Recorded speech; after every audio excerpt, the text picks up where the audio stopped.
জ্ঞানী মানুষ চিন্তা করতেছে কি করলে ওই কে মানুষ আর কে হচ্ছে রোবট, কিভাবে বের করবে। দুইজনকে দেয়, দুইজনে খুব স্কিলফুল, মানে সেম টু সেম।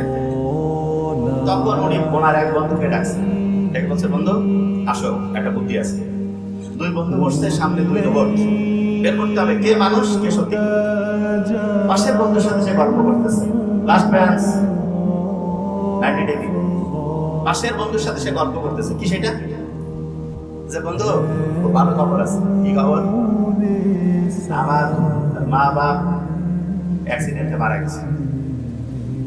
হেসে হেসে যখন এই কথা বলতেছে এবং সে বলতেছে মা মারা গেছে, খুব খুশি হাসি, যে সত্যিকারের রোবট সেও হাসতেছে, কারণ তাকে শিখাইছে হাসলে হাসতে হবে, ভদ্রত কাঁদলে কাঁদতে হবে। আর যে মানুষ সে তো জানে এই লোকটা অ্যাক্সিডেন্টে মা বাপ মারা গেছে, হাসতেছে, তার মানে পাগল হয়ে গেছে। ও তাকে বুকে জড়াই ধরছে।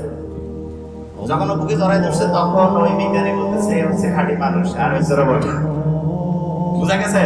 তারপরে মানুষের সবচেয়ে পাওয়ারফুল জিনিস হচ্ছে অন্যের প্রতি সহকর্মিতা, অন্যের প্রতি এই যে মানুষের সাথে মানুষের যে বন্ডিং, এটা দুনিয়ার সবচেয়ে সেরা জিনিস। একটা জিনিস বলি, আমরা যে এখানে আছি ধরেন যে কয়েকশো মানুষ, আমরা যদি একটা দ্বীপের মধ্যে যাই, পাশে যদি আরেকটা দ্বীপ থাকে, সেখানে ধরা যায় যে 300 জন 500 জন হচ্ছে শিম্পাঞ্জি আছে। শোনেন আগে মন দিয়ে,